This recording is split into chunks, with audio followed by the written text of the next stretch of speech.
होली की आत्मा। बचपन से शहर में रहने वाला मनोज इस साल होली की छुट्टियों में अपने गांव दुर्गापुर वापस आता है, जहां उसे देख पूरा गांव खुशी से झूम उठता है। जब गया था तब इतना सा था और अब देखो कितना बड़ा हो गया है। हाँ सरपंच जी, जब मैं गया था तब आप भी बहुत जवान थे और अब देखो कितने बूढ़े हो गए हैं आप। चलो चलो, बढ़िया है। बच्चा घर वापस आ गया। इसी खुशी में आज रात पार्टी होगी। क्या बात है, गांव में भी पार्टियां होने लगी। वैसे अगर पार्टी की बात है तो आज क्यों सीधा होली पार्टी करते हैं। होली पार्टी की बात सुन चहल पहल में अचानक सन्नाटा छा जाता है, जिसे देख मनोज को कुछ अजीब लगता है। लेकिन तभी सरपंच बात पलट देता है। अब बहुत देर हो गई, चलो सब अपने घर चलो, पार्टी के बारे में कल सोचेंगे। मनोज भी मम्मी पापा के साथ घर आ जाता है, पर होली पार्टी और उस पर पूरे गांव की खामोशी वाली बात अभी तक उसके जहन से निकलती नहीं। पापा, होली पार्टी की बात पर सब चुप क्यों हो गए थे? अरे होगी उनकी कोई अपनी बात, मुझे गांव की पंचायती थोड़ी पता है। थक गया हूँ, चलो सो जाते हैं, कल बात करते हैं। पापा की बात मानते हुए मनोज भी सोने चला जाता है। आज तो छुपा लिया, लेकिन हफ्ते बाद जब होली का दिन आएगा तब इसे कैसे रोकोगे? अगली सुबह सूरज के साथ ही मनोज भी गांव घूमने निकल जाता है, जिस पर रास्ते में उसे अपनी ही उम्र के कुछ लड़के भी मिलते हैं, जिनसे दोस्ती कर अब वो उनके साथ घूमने लगता है। इसी तरह कुछ दिन बीत जाते हैं और होली नजदीक आने लगती है। दोस्तों, होली में 4 दिन ही बचे हैं, पर गांव में उसकी कोई तैयारियां क्यों नहीं दिख रही? क्योंकि यहाँ होली नहीं मनाई जाती। अरे पर ऐसा क्यों? वो राजा भूषण। अरे तुम 4 दिन के लिए आए हो, क्या इतना सोच रहे हो? चलो कुछ खाने चलते हैं। इसी के साथ एक बार फिर होली की बात को टलते हुए देख मनोज को शक होने लगता है। वो घर पहुंचते ही इंटरनेट पर अपने गांव और राजा भूषण के बारे में जानकारी निकालने लगता है। क्या? मुझे आज तक ये नहीं पता था।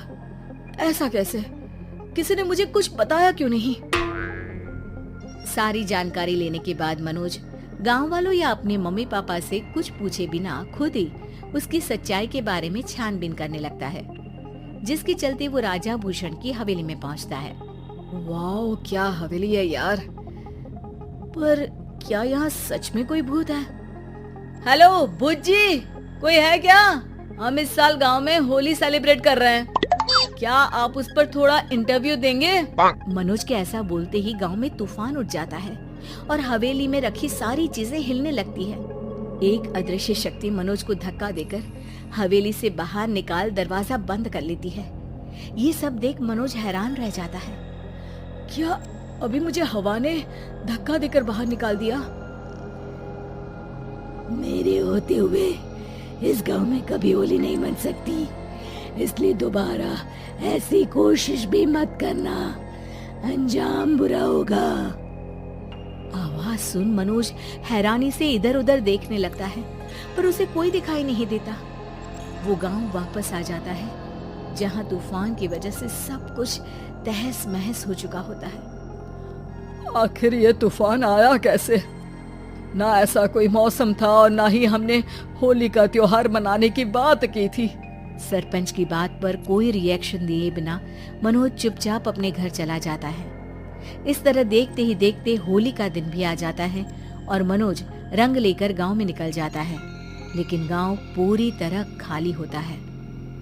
अरे त्योहार का दिन है, धूमधाम की जगह मातम क्यों मनाया हुआ है? मनोज की आवाज सुन सब अपने घर की खिड़कियां खोल के घर के अंदर से ही उसे वापस जाने के लिए कहने लगते हैं, पर वो किसी की नहीं सुनता। तुझे पहले भी समझाया था, अगर होली खेलने की कोशिश भी की तो अच्छा नहीं होगा। अरे बात मान लो बेटा, तुम्हें सच नहीं पता। मुझे सब पता है। सालों पहले इस राजा ने एक अंधविश्वास फैलाया और आप लोग आज तक उसे मानते आ रहे हो। अरे बेटा, जब तुम पैदा भी नहीं हुए थे उससे भी बहुत पहले से इस गांव पर होली का श्राप है। अगर गांव में होली का त्योहार मनाया जाता है तो प्रलय आना पक्की बात होती है। राजा भूषण इस सब में नहीं मानते थे और त्योहार मनाने लगे, जिसके चलते होली वाले ही दिन पहले उनके बेटे की और फिर उनकी मृत्यु हो गई। तभी से गांव की रक्षा के लिए उनकी आत्मा उस हवेली में रह रही है। सबकी बातें सुन मनोज उलझन में पड़ जाता है। सोचना भी मत मनोज, अगर तुमने इस परंपरा को तोड़ने की कोशिश भी की तो उसका परिणाम इस गांव और गांव के लोगों के लिए अच्छा नहीं होगा। मुझे भी यकीन नहीं हो रहा कि आप लोग एक बेतुकी बात को मानकर सालों से रंगों के त्योहार को मातम की तरह मनाते आ रहे हो।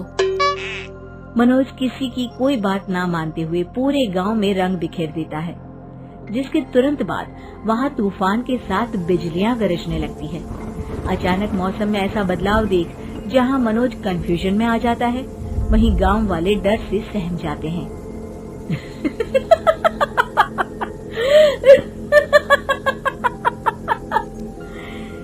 इस लड़के ने हमारे जैसे सिर्फ अपने स्वार्थ के लिए नहीं बल्कि पूरे गांव की खुशियों के लिए यहाँ होली मनाई है, जिस वजह से अब इस गांव पर होली का श्राप टूटता है। ऐसा बोलकर राजा का भूत वहाँ से गायब हो जाता है, जिसके बाद गांव के लोग धूमधाम से होली मनाते हैं। खुशियों के रंग गांव में बिखरे ही होते हैं कि अगली सुबह अचानक मनोज कहीं गायब हो जाता है और एक बार फिर गांव में होली का नया राज शुरू हो जाता है।